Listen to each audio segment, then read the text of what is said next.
Distrito Federal hoje tem muitos problemas, tem muitos desafios a serem enfrentados. Nós vivemos uma capital que é a segunda capital do Brasil em termos de desigualdade social, um desemprego maior do que a média nacional. Então, são diversos desafios. Mas quando a gente pergunta à população quais são os seus problemas mais sentidos, uma das coisas mais identificadas é a saúde.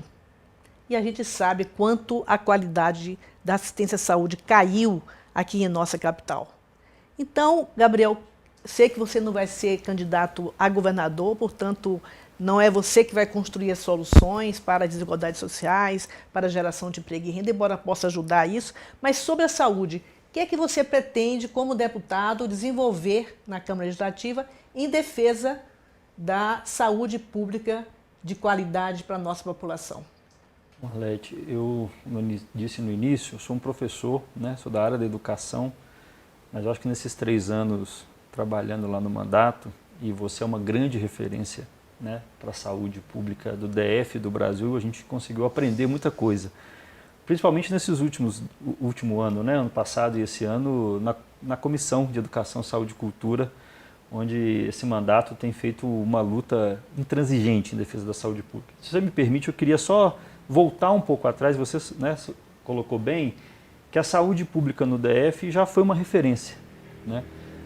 Com o foco e fortalecimento da atenção, né, da saúde, da atenção primária, com o programa que foi desenvolvido na época do seu governo, né, quando você era vice-governador, o Saúde em Casa, e ele foi desmontado ao longo dos anos, principalmente com o governo Roriz em 99, né, quando ele extingue a fundação, né, hospitalar, faz uma reforma, impõe, né, uma reforma para o sistema de saúde aqui no DF, e de lá para cá esses ataques têm aumentado, né, o desmonte promovido no governo Arruda, né, quando aparelhou o Estado, na verdade implementou no GDF um modelo neoliberal muito profundo na sua gestão, depois no governo Hollenberg a criação do Instituto Hospital de Base, que o Ibanez prometeu que ia acabar e fez o contrário. Não só não acabou com o Instituto Hospital de Base, mas ampliou esse modelo, esse entendimento para o conjunto, né, da rede, criando o IGES, o que fez com que tivesse um comando duplo, né, na saúde no Distrito Federal, o que confronta, né, a Lei 8080, né, que regulamenta o SUS e a saúde pública no Brasil e aqui no Distrito Federal. E o IGES, nós temos visto, né, Arlete, que o IGES é um centro de desmonte desse processo. Ele é ineficiente, ele é caro, e ele favorece um ambiente de corrupção, né? Não é à toa que a cúpula da saúde, da Secretaria de Saúde do governo Ibanez foi presa em exercício. Acho que é a primeira vez na história, né, que isso acontece, né? Uma secretaria com seus integrantes todos, seus dirigentes serem presos em exercício. E hoje o IGES tem uma dívida, já acumula uma dívida com um pouco mais de 3 anos de existência de quase 400 milhões de reais. Em torno de 370 milhões de reais em 3 anos de existência. Então, acho que isso é uma pauta muito importante. É preciso acabar com o IGES, né? Retomar o comando único da Secretaria de Saúde, do Sistema Único de Saúde. Segundo, como você falou, nós vamos batalhar muito para eleger não só um governo federal progressista, mas um governo aqui no Distrito Federal, né, que coloque no centro o fortalecimento do SUS e da saúde pública. Eu, como deputado, né, eu vou trabalhar incansavelmente, né, em defesa da melhoria do atendimento, né, mas dos princípios que regem o SUS, como da universalidade, da equidade, da integralidade. Eu acho que essa é uma pauta e uma agenda que toda candidatura progressista no Distrito Federal deve encampar. Como você bem disse, hoje talvez a saúde seja o principal instrumento, a principal crítica que a população tem, né, com esse desmando que virou o governo do DF. E acho que tem uma pauta importante também que nós vamos dar muita atenção, que é o fortalecimento da saúde mental. A política de saúde mental no DF foi desmontada nesse governo, né, com a precarização grande dos trabalhadores que estão no CAPES, né, que estão na rede da saúde mental no DF. E nós temos visto que na pandemia essa é uma agenda que tem tido uma grande procura, um aumento enorme, né, de demanda, que infelizmente o Estado e o Distrito Federal não têm compromisso com essa agenda. Então, nosso mandato também vai estar, como o seu tem feito, incessantemente, essa defesa no centro, não só da saúde pública, mas também da pauta da saúde mental. Isso, o último ataque aqui do GDF à saúde mental foi o desmonte do núcleo especializado em saúde mental do SAMU, né? Exatamente demonstrando um pouco o caso que existe com a saúde mental, ou seja, com o sofrimento psíquico das pessoas.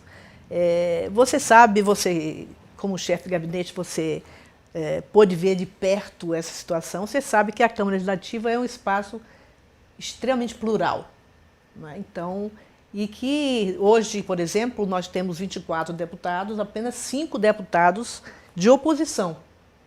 E aí a gente vê a dificuldade que é você se movimentar nesse ambiente.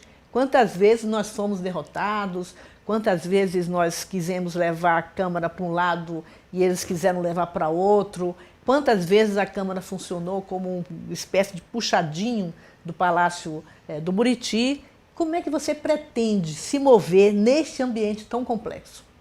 Bom, primeiro, acho que a gente resgatar a última pergunta, né, Arlete, sobre a questão da saúde, dar esse exemplo. A Câmara não conseguiu, né, nessa legislatura, sequer criar uma CPI, né, da pandemia, a CPI do IGES, diante do cenário de destruição e que a gente disse da cúpula da Secretaria de Saúde presa. Nem isso, né, foi possível criar por conta da desfavorável correlação de forças que nós temos. Você tocou num assunto que eu acho que é importante demais, né? Não só com a Câmara. Acho que o GDF tem tratado a cidade como um grande negócio, né? Favorece os interesses dos amigos do governador em detrimento dos interesses mais gerais da população e, infelizmente, a Câmara tem virado, né, esse puxadinho do Palácio do Buriti. Acho que uma das fórmulas que nós vamos, né, trabalhar é tentar construir relações com os movimentos, né?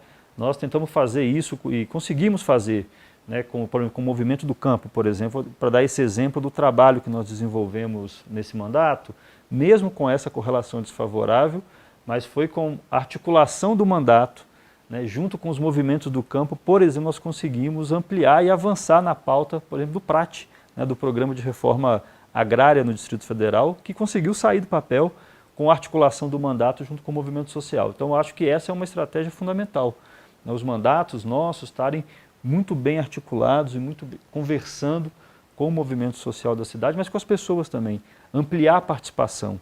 Esse modelo de democracia representativa nosso é preciso superá-lo, né? É preciso envolver mais o povo nas decisões cotidianas da política, e acredito que o mandato parlamentar ele tem essa capacidade, né, de mobilizar a população, de mobilizar as pessoas para estarem ocupando o cotidiano da vida política, né, seja do Distrito Federal, seja do país. Eu acho que esse é um compromisso, nós vamos tentar articular muito, né, e obviamente com outros parlamentares, né? Nós do PT estamos construindo já desde esse processo uma federação com outros partidos, e eu acho que vai ser muito importante, né, saber dialogar com outros partidos progressistas, né, não só os que estão na federação, mas aqueles partidos também que têm um programa comum, né, se tudo der certo, né, para sustentar um governo democrático popular, mas se for, como nós estamos cumprindo hoje na oposição, mas também para fazer uma oposição muito consciente em defesa da cidade.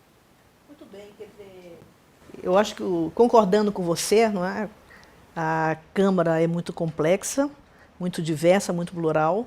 O que nós vemos hoje nessa legislatura é uma representação muito corporativa, são pastores evangélicos, são donos de empresas de conservação, limpeza e conservação, são empresários e, né, sobretudo, são pessoas representativas do segmento da segurança pública, né?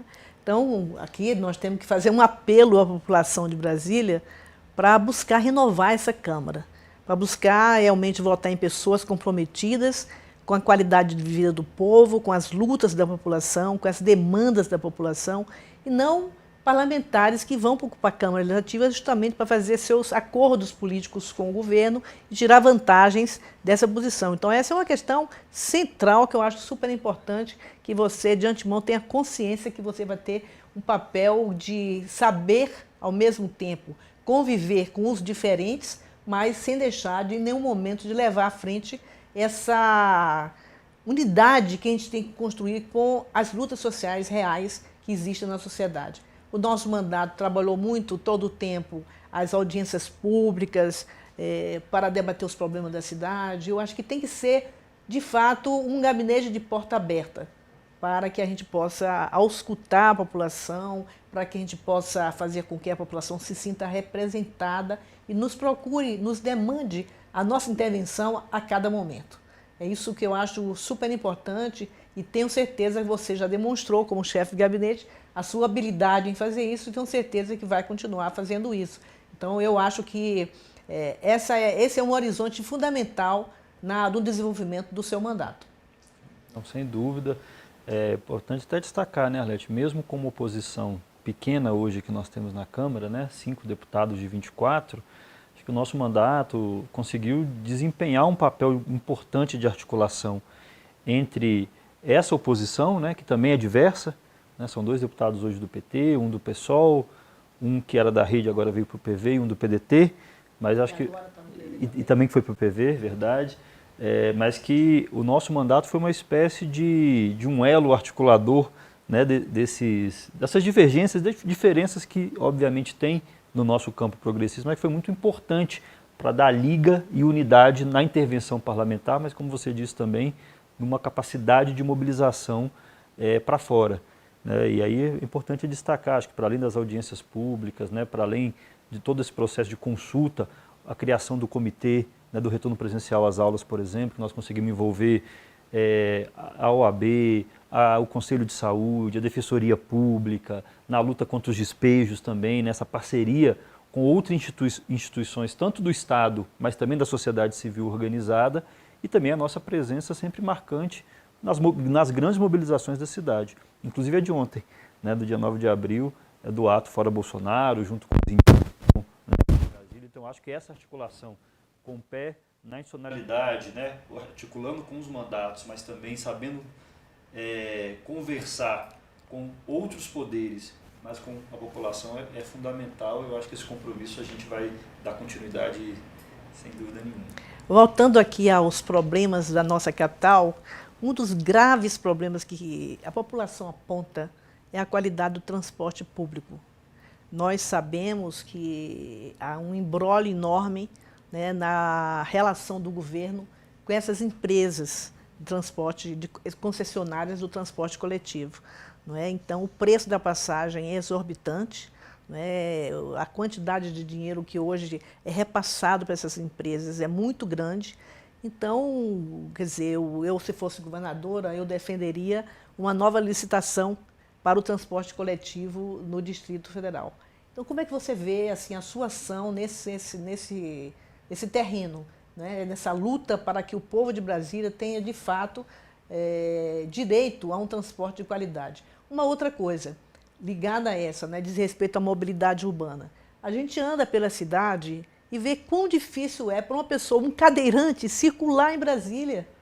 As calçadas estão arrebentadas, não tem espaços para as pessoas passarem, é muito difícil. Então, como é que você vê, combinando essa discussão do transporte, essa questão da defesa da nossa capital, né, da qualidade de vida da população, não só aqui do plano piloto, mas de todas as nossas cidades? Como é que você vê essa luta se refletir no seu possível mandato, que eu tenho certeza que acontecerá?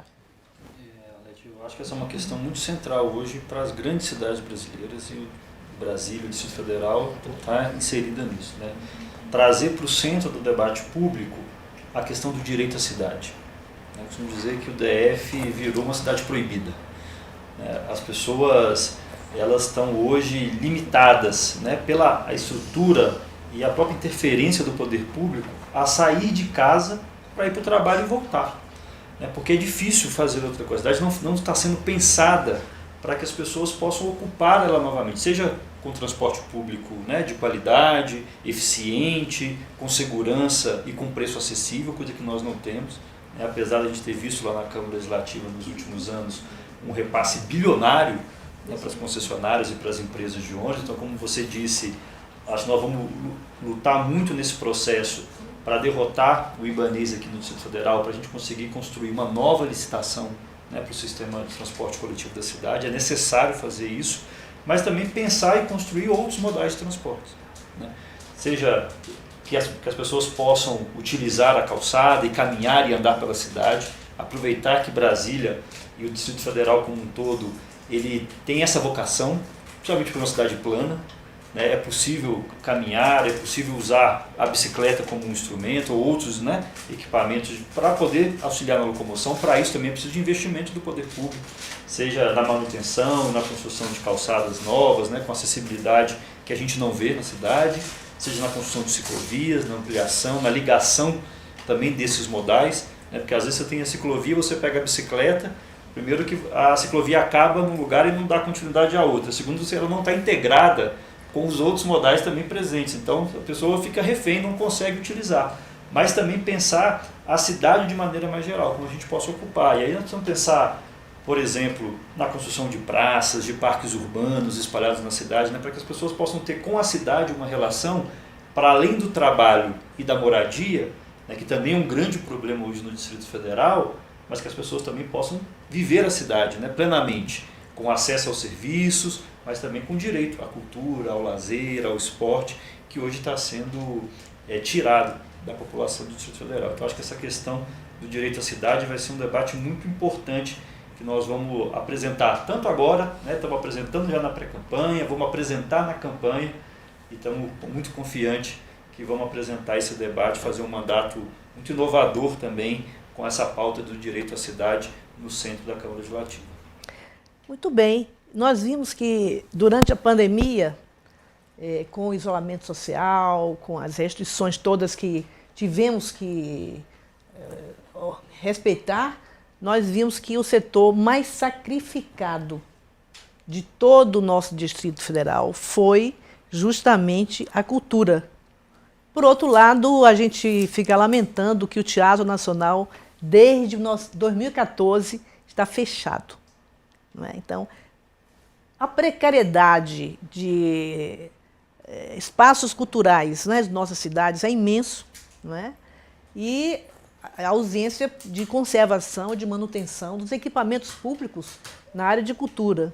Então, eu pergunto a você, a gente trabalhou muito também essa questão da cultura, a questão da utilização do FAC, não é? Que foi uma briga de todos os trabalhadores da área de cultura, porque o governo, a cada final de ano, em vez de jogar o saldo que não foi usado no FAC para engrossar o orçamento do ano seguinte, o governo retinha esse dinheiro. Foi a ação nossa, a ação do nosso mandato junto ao Tribunal de Contas que fez com que esse ano, por exemplo, o FAC pudesse apresentar diversos editais extremamente importantes. Então, a pergunta que eu faço, como nós podemos, não é, como você poderá, como deputado, contribuir nessa discussão da cultura, porque, infelizmente, os governos do Distrito Federal, quase todos eles, não se dão conta da importância do ativo que é Brasília ser capital da humanidade, patrimônio da humanidade. Patrimônio da humanidade poderia favorecer a que nós fôssemos a capital da cultura, a capital que pudesse realizar aqui grandes festivais. Por exemplo, nós não temos muita vocação para o carnaval, embora haja muito bloco de rua, ótimo, maravilha, mas nós podíamos fazer um festival sei lá, de jazz, em Sobradinho, não é? Seria uma coisa muito interessante, pudesse trazer gente do Brasil inteiro que não gostasse de carnaval, mas que gostasse de jazz, podia vir para cá nessa época, não é?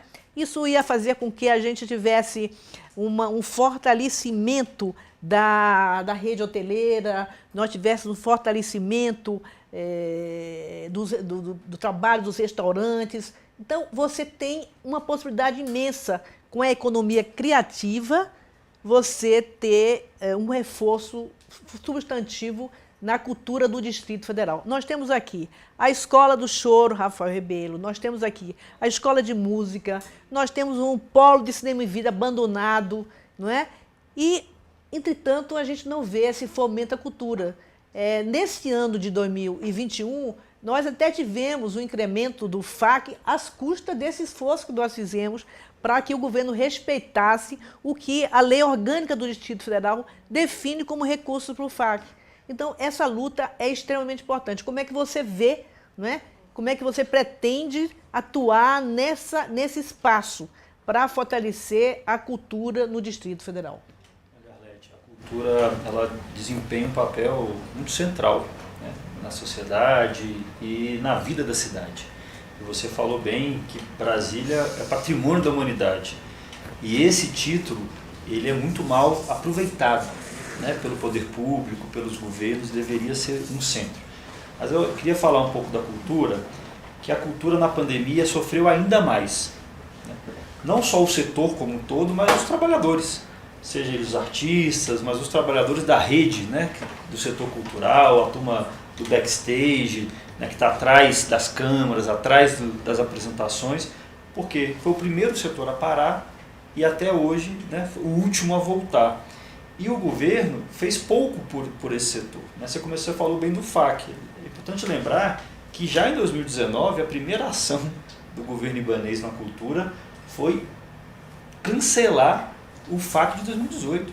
Foi com luta nossa lá na Câmara Legislativa, no seu mandato, que nós conseguimos reverter e garantir o pagamento, né, garantir a manutenção do FAC já em 2019, que o Ibanez queria acabar, e como você falou, a diminuição dos recursos que a gente tem usado esses mecanismos, esses órgãos de controle para garantir. É importante lembrar também que no DF foi uma das últimas unidades da federação a pagar a Lei Aldir Blanc para os artistas e para o setor cultural, para os agentes culturais no Brasil.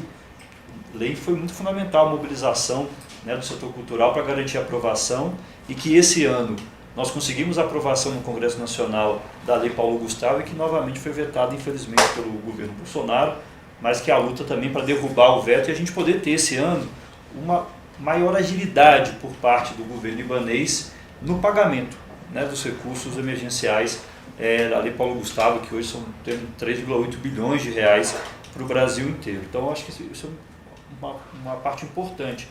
E aí eu vou dizer acho uma outra questão, o BRB. Como é que o governo federal pode utilizar, né, a sua própria estrutura. O BRB teve lucro recorde ano passado, né? Foi anunciado agora pelo banco, mais de 600 milhões de reais de lucro, o maior lucro da história do BRB. Não era possível que o BRB, por exemplo, pudesse abrir uma linha de crédito que está dando lucro recorde para ajudar o setor cultural, né, a sobreviver durante esse momento e esse tempo de pandemia tão difícil, né, para esse setor. Então, eu acho que esse é um outro elemento. Eu tenho muito orgulho, viu, Arlete? Acho que o nosso mandato ele foi eu tenho falado isso, uma espécie de amparo, né, para o setor cultural nesses anos, né?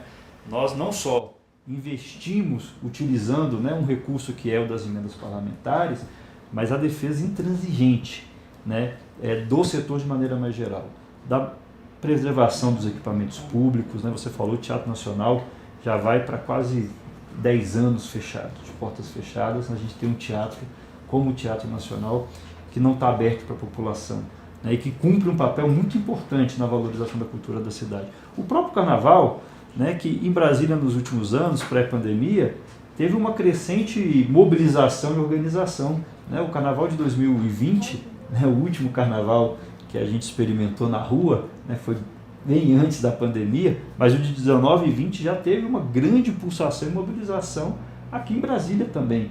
Agora, como é que o poder público mobiliza, né, esse setor para desenvolver, para potencializá-lo e para dialogar com a cidade? Eu acho que isso não faz, né, o poder público hoje não faz.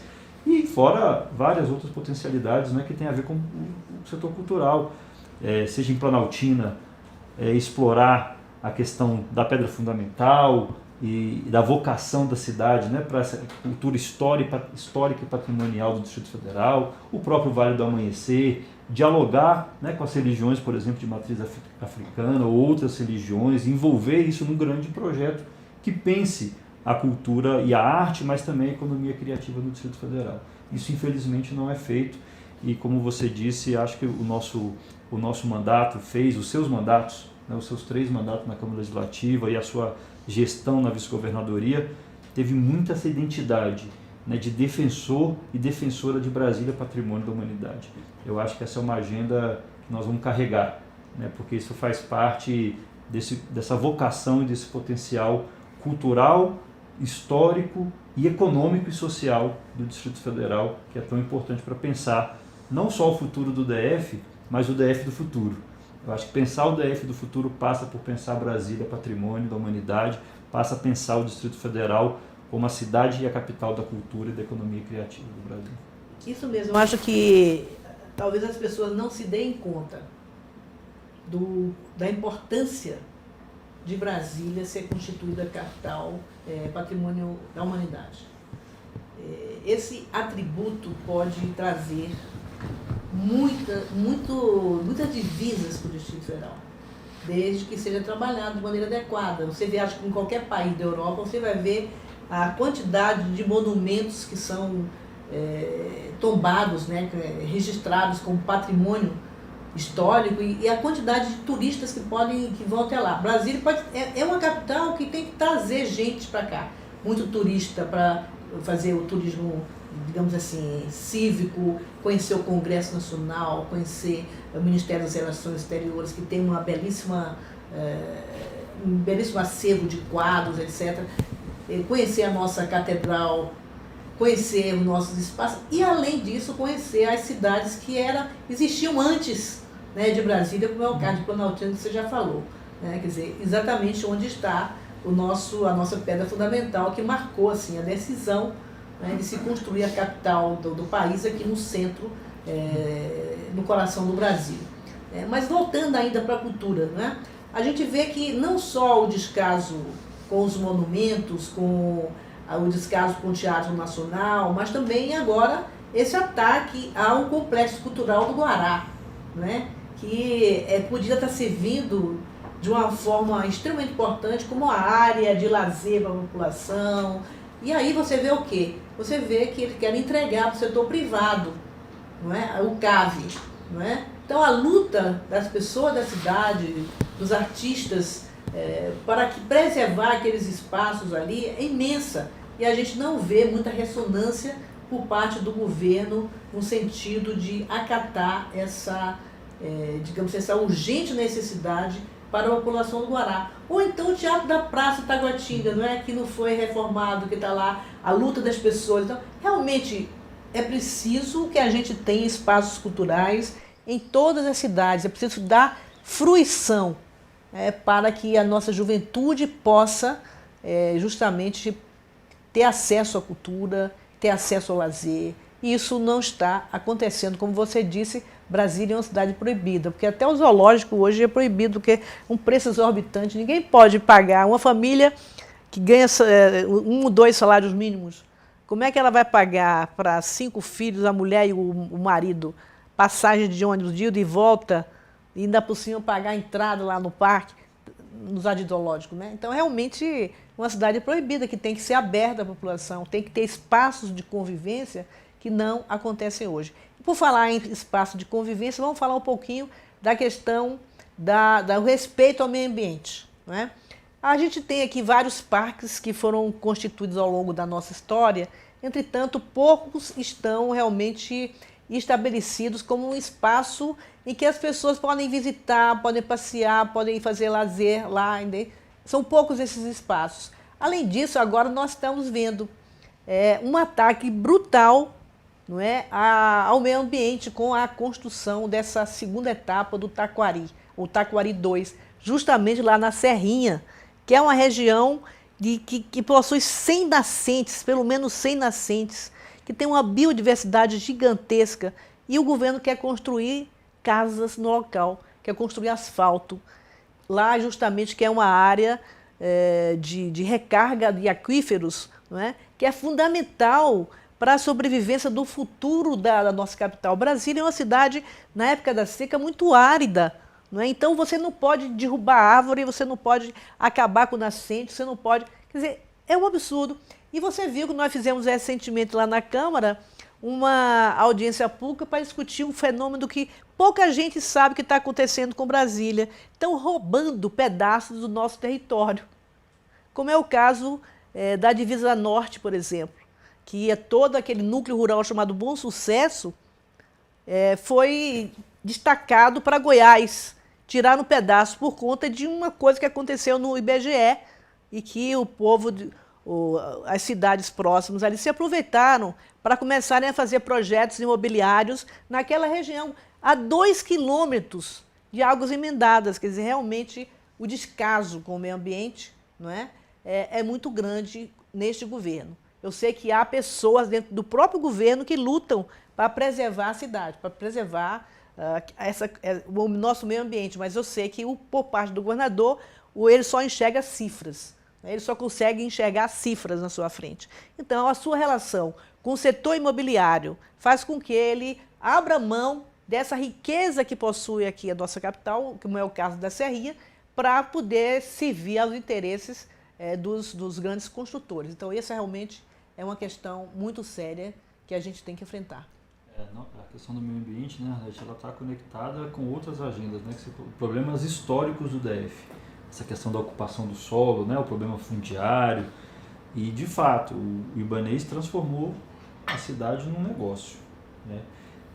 A questão da Serrinha e várias outras questões que a gente vê, né? Você deu o exemplo não só dos monumentos culturais, agora da Praça do DI, né? Que os Correios vendeu uma parte do que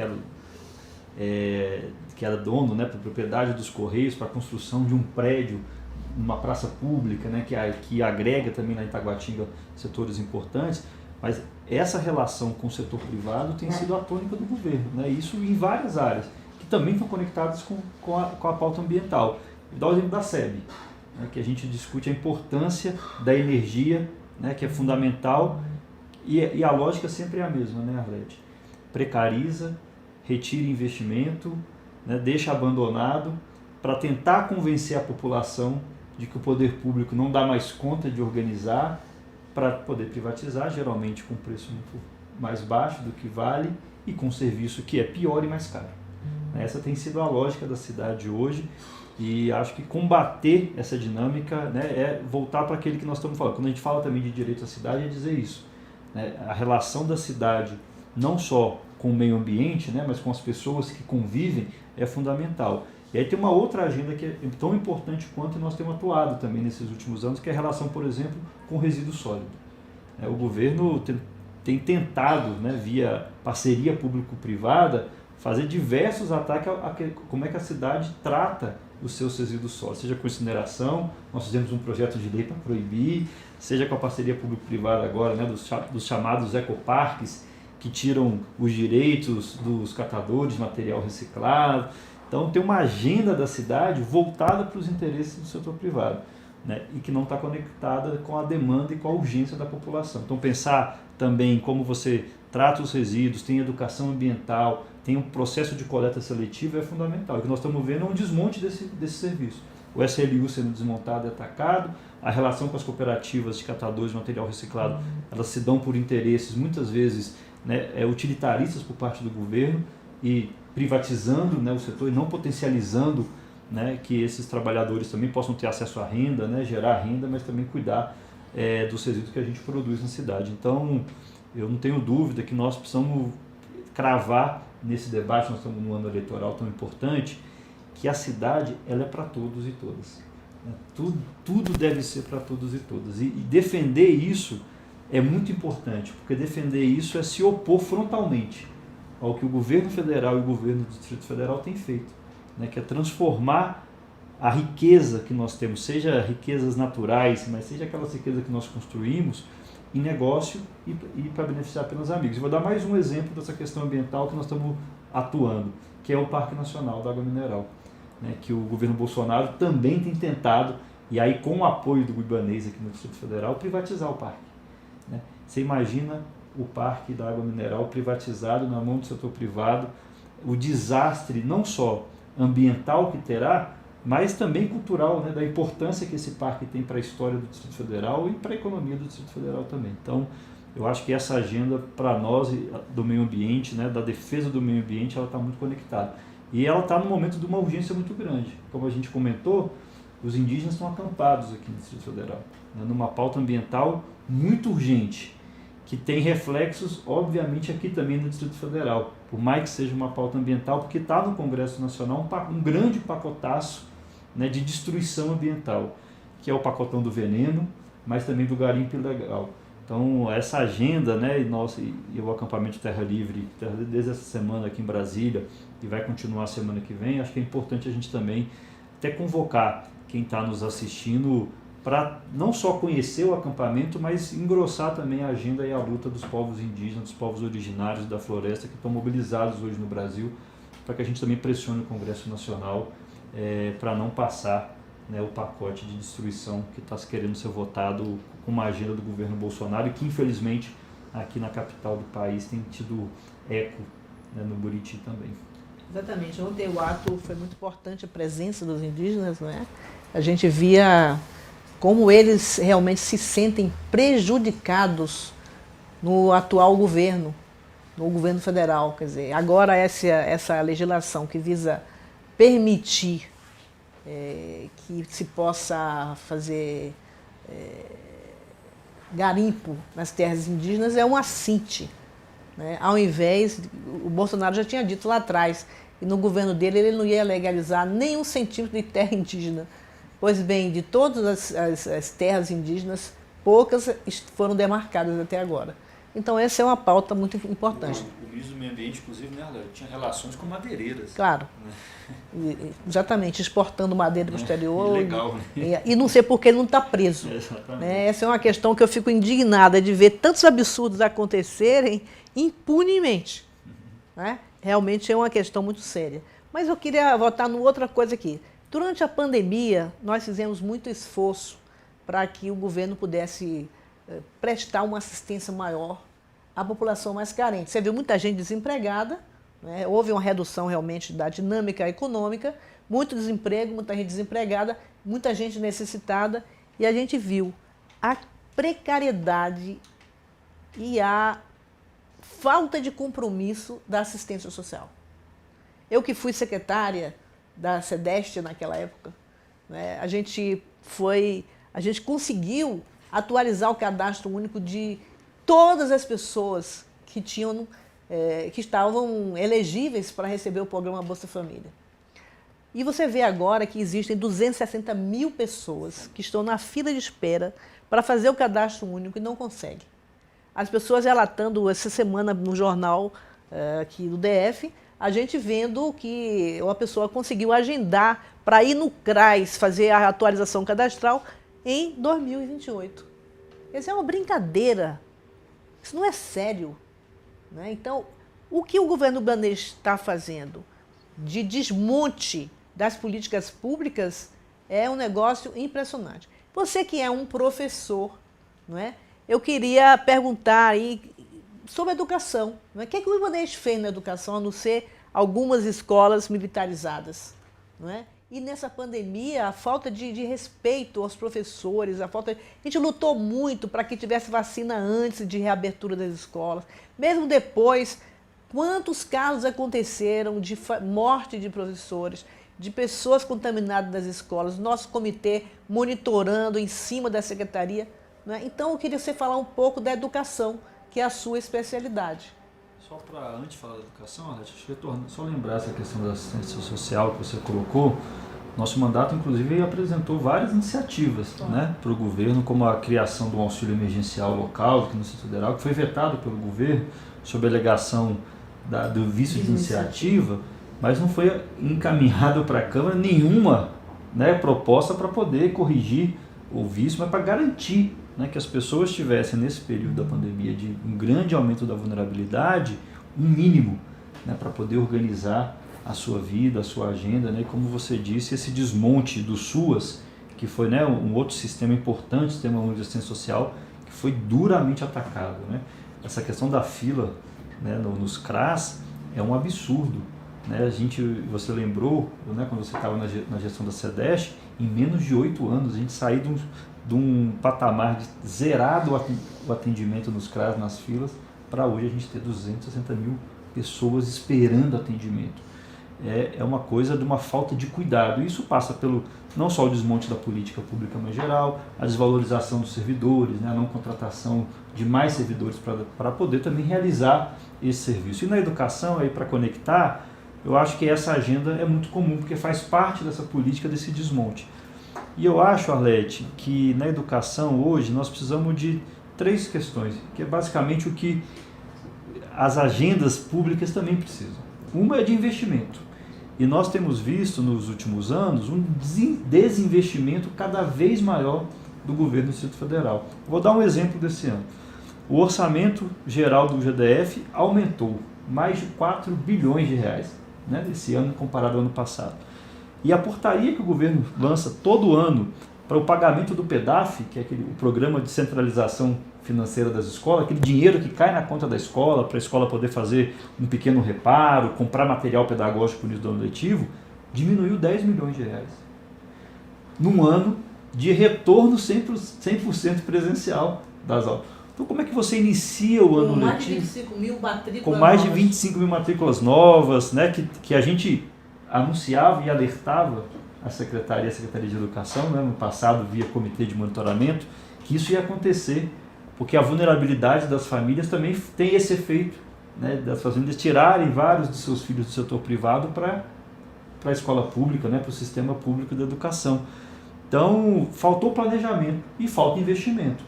É inadmissível iniciar o ano letivo com 10 milhões de reais a menos no PEDAF, com um orçamento maior e com uma demanda muito maior. Isso fez com que a gente iniciasse o ano letivo desse ano com as salas superlotadas, com menos servidores, né, porque o governo também iniciou o ano letivo sem os educadores sociais, que cumprem um papel importante dentro da escola, principalmente na questão da educação inclusiva, apesar de que a presença do educador social hoje se dá porque falta concurso público para monitores. Então tem um processo muito grande de desinvestimento. E não falta dinheiro, né, Arlete? Porque agora a gente tem visto, infelizmente, essa questão da violência, né, na porta da escola crescer.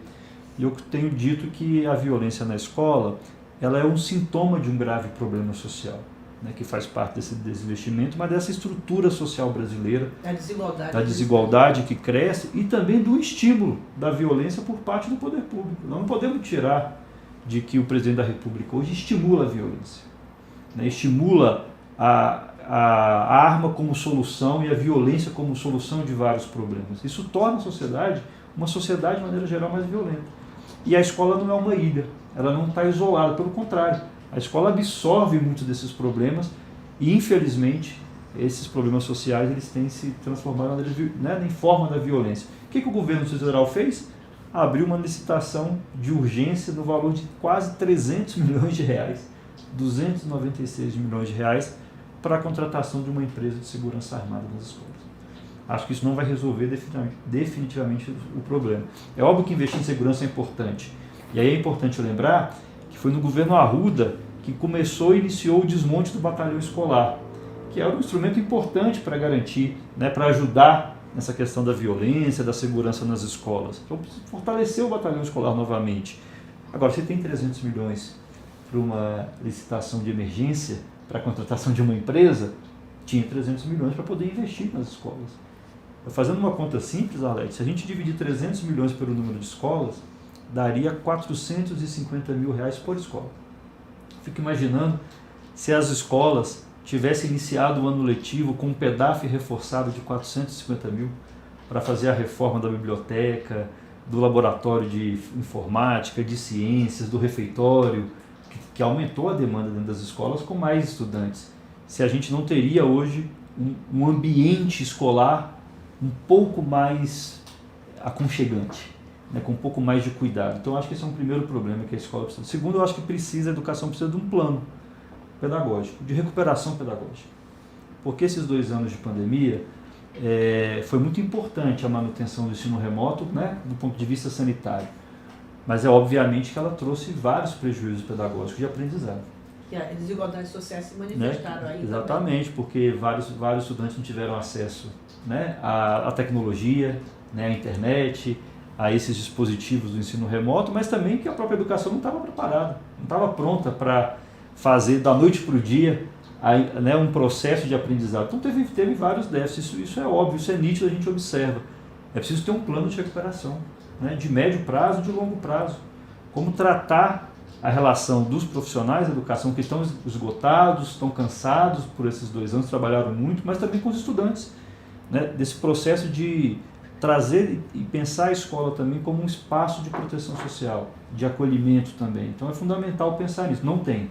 A Secretaria de Educação até hoje não apresentou, né, para a sociedade, para a rede, o que fazer, né, um plano de recuperação pedagógica, mas também de cuidado e aí de valorização profissional, né? A gente viu agora na Câmara Legislativa o governo encaminhando uma série, né, de atualizações e revisões de alguns planos de carreira. E, infelizmente, o governo ibanês tem tratado a educação com uma grande indiferença. É preciso pensar não só na valorização dos profissionais que eles estão e atuam hoje na escola, mas também de contratação de novos profissionais.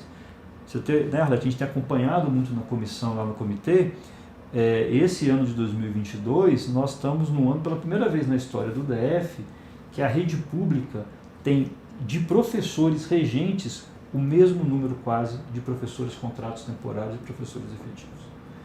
Isso tem um impacto enorme, né, na condição do trabalho que está sendo realizado. Então, eu acho que passa por esses 3 eixos. Precisa ter mais investimento, é preciso pensar em ter um plano de recuperação pedagógica e é preciso valorizar os profissionais e ampliar o quadro de profissionais da educação. Acho que essa é uma luta muito importante para nós vamos ter que trazer de fato a educação para o centro da prioridade. E aí tem uma série de descompromissos, vou dar só mais alguns exemplos. A lei, que é uma lei federal, uma lei distrital, que obriga, por exemplo, a contratação de um psicólogo e um assistente social por escola, que nesse momento, né, de amplitude, de ampliação da desigualdade social, seria muito importante para cuidar da saúde mental dos estudantes e dos profissionais da escola, mas também para identificar as vulnerabilidades, que a escola acaba sendo um grande instrumento de identificação disso, né? Na escola, muitas vezes, que a gente identifica se uma criança está sofrendo abuso em casa e é preciso fazer esse encaminhamento, se a criança chega na escola com alguma, até doença mesmo, né? Às vezes é na escola que se identifica isso. É importante ter esse trabalho conjunto com a saúde, né? Muitas vezes, né, Arlete, nesse momento cada vez mais, é na escola que as crianças fazem a sua principal refeição do dia. Então, sintomas, né, dessa doença de nutrição, subnutrição, inclusive, é na escola que se identifica. E aí é preciso fazer um encaminhamento para o Estado cuidar não só da criança, mas da família. Então, acho que apostar e investir na escola significa a gente também melhorar, né, a oferta do serviço, mas da qualidade da saúde pública e o combate à desigualdade social no Distrito Federal inteiro. Nós estamos indo já para o encerramento da nossa entrevista. Para terminar, eu queria 2 coisas, que você falasse 2 coisas. Primeiro, o seguinte: esse ano nós teremos uma eleição que não será fácil, será uma eleição extremamente violenta. Basta ver a fala do Bolsonaro lá em Passo Fundo, não é? Incitando ao ódio, dizendo que armou o povo para isso mesmo, né? Para enfrentar a oposição, etc. Então, nós temos um desafio enorme de impedir a vitória desse desgoverno, dessa destruição do Brasil que vem sendo construída pelo governo Bolsonaro, como nós temos o desafio de a gente, aqui em Brasília também, favorecer a eleição de um governo democrático e popular para mudar, justamente fazer com que haja a reconstrução das nossas políticas públicas que estão sendo destruídas, para que haja um espaço de respeito e acolhimento às mulheres, aos negros, à população LGBTQIA+, não é? Que nós possamos ter, de fato, construir uma civilização distinta dessa que está aí, né? Então, eu penso que você podia falar rapidamente sobre isso e também já convidar as pessoas para o ato que nós faremos no dia 30 agora de abril, para o lançamento de sua pré-candidatura como deputado distrital. Então, você podia falar essas 2 coisas rapidamente aí, para a gente poder encerrar a nossa entrevista. Bom, eu acho, Arlete, que a tarefa central que nós vamos ter esse ano é derrotar o Bolsonaro. Não só o Bolsonaro, mas o bolsonarismo e o seu programa, né? que é um programa ultra neoliberal no Brasil, de desmonte completo das políticas públicas, dos serviços sociais, de privatização das empresas, de ataque aos direitos dos trabalhadores, mas fundamentalmente os direitos das mulheres, dos negros, da população LGBTQIA+, da juventude brasileira que está sofrendo muito né? Muitos desses jovens estão sem escola, sem oportunidade de estudar, de trabalho decente, né? É a maioria da juventude que está hoje em postos de trabalhos mais precários, de destruição, né, dos bens naturais do Brasil. Então é preciso derrotar o Bolsonaro. Eu acho que essa é a nossa tarefa central no Brasil desse ano. E aí nós temos uma saída. É a luta social, que nós temos feito muito, resistindo muito, mas no dia 2 de outubro, na eleição, nós precisamos eleger o Lula. Acho que não tem outra saída para o Brasil que não passe hoje pela eleição do Lula e por uma bancada forte no Congresso Nacional, né? Então nós do PT estamos construindo, né, uma frente de esquerda, né, com a federação, hoje com o PT, com o PV, com o PCdoB, mas discutindo também com outros partidos importantes desse campo democrático popular no Brasil, histórico, né, o PSB, o próprio PSOL e a Rede. Eu acho que essa unidade do campo progressista vai fazer com que a gente saia nesse ano vitorioso. E eu acho que essa é a tarefa central para nós. E nós temos uma segunda tarefa importante, que é derrotar o Ibanez. Por tudo isso que nós estamos falando aqui hoje, né? E aí nós estamos ainda discutindo no âmbito da federação quem será, né, o nosso pré-candidato, mas a nossa candidata ou o nosso candidato aqui para o Distrito Federal para derrotar o Ibanez. E eu acredito que é possível, Arlete. Quando a gente conversar com as pessoas, mostrar para as pessoas que o que o governo federal está fazendo não serve para as pessoas, né? Um governo que apresenta um monte de obras pela cidade, mas essas obras não melhoram a vida das pessoas, né? Quando chove, continua alagando as ruas e a casa das pessoas, as salas de aula continuam superlotadas, o atendimento nos hospitais não existe. Então, que obras são essas, né? Que o governo espalhou pela cidade, mas não melhora a situação e a qualidade de vida das pessoas. Então, estou convencido que a gente consegue derrotar também o Ibanez. E vai ser preciso também, além de derrotar o Ibanez, construir, né, uma Câmara Legislativa e uma bancada na Câmara Legislativa forte, né, para que a gente possa avançar ainda mais na garantia dos direitos dos trabalhadores, das trabalhadoras, das pessoas no Distrito Federal. Então, por isso, queria convidar todo mundo, né, para o dia 30 de abril, é um sábado, daqui a 3 sábados, né, vão ter esses 2 próximos finais de semana feriados, né, importantes, e no dia 30 de abril, às 15 horas, nós vamos estar no auditório da CNTI, a Confederação Nacional dos Trabalhadores da Indústria, que fica ali na 505 Norte. A entrada é pela W2. Então, todo mundo, todos que, né, que quiserem construir com a gente um projeto e um programa coletivo para mudar o Distrito Federal, para defender, viu, Arlete? Eu tenho muita honra e muito orgulho de que nesse projeto e nessa caminhada nós vamos defender o seu legado, a sua história, que está tão conectada com a história do Distrito Federal. A gente faz esse convite para estar no lançamento da nossa pré-candidatura.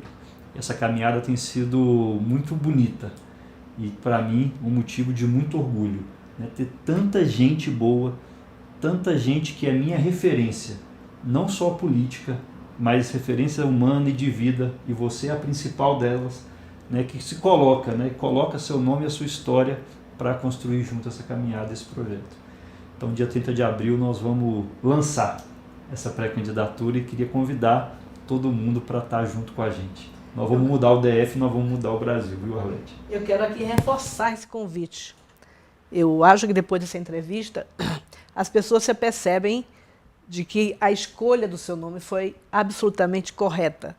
Será uma peça fundamental naquela Câmara Legislativa, na defesa do Distrito Federal, na defesa dos direitos sociais, na defesa do Distrito Federal. Portanto, não percam, compareçam lá no dia 30 de abril, a partir das 15 horas. 15 horas nós vamos começar, porque é possível que haja também o lançamento da candidatura do presidente Lula. Nesse caso, nós faremos, inclusive, a transmissão lá no local, se for o caso, não é? Então, convido a todos e todas, dia 30 de abril, a partir das 15 horas, vai começar às 15 horas, e a gente vai ter lá o lançamento da pré-candidatura de Gabriel Magno, deputado distrital. Muito obrigado a todos e a todas pela audiência, por estar nos acompanhando, e vamos ganhar essas eleições. Boa noite, gente. Valeu, Arlete.